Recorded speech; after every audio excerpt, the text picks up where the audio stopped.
এবারের বিশ্বকাপে ন্যায় বিচার পাচ্ছে না কোনো দল, আর্জেন্টিনা বাদে, এবং লিওনেল মেসির জন্যই এবং আর্জেন্টিনার জন্যই ফিফা তাদের বাড়তি সুবিধা দিচ্ছে। আপনি কি একমত এই কথায়? এই কথা আমার নয়, আর্জেন্টিনার বিপক্ষে পরাজয়ের পর মিশর কোচ হোসাম হাসানের। সংবাদ সম্মেলনে এসে তিনি বোমা ফাটিয়েছেন, বলেছেন এই বিশ্বকাপে ফেয়ারনেসের কোনো জায়গা নেই। ফিফা ফেয়ার প্লের কথা বলছে, কিন্তু ফেয়ার প্লে পাচ্ছে না সবগুলো দল। আর্জেন্টিনাকে বাড়তি সুবিধা দিচ্ছে ফিফা, এবং আজকের ম্যাচ তারই প্রমাণ। এবং যে ম্যাচে আর্জেন্টিনা 3-2 গোলে জিতেছে, 2-0 গোলে এগিয়েছিল একটা সময় মিশর, কিন্তু সেই ম্যাচ তারা হেরে গেছে 3-2 গোলে।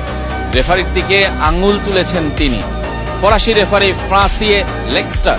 তিনি কিন্তু আসলে কেমন করছেন সেটাই কিন্তু আসলে প্রশ্ন তুলেছেন। ফ্রান্সিও লেসিয়ার, তিনি ফরাসি কোচ, এবং বাড়তি সুবিধাগুলো কিন্তু সবই নাকি আর্জেন্টিনা পেয়েছে, অ্যাডভান্টেজ সবই আর্জেন্টিনা পেয়েছে। ভিএআরে বাতিল হয়েছে মিশরের গোল, এবং মিশরের ক্ষেত্রে কিন্তু কোনো ভিএআর চেক করা হয়নি, সেটাও তিনি অভিযোগ করেছেন। এবং এই সব অভিযোগ করে তিনি আসলে ফিফার বিরুদ্ধেই সব প্রশ্ন তুলেছেন এবং বলেছেন যে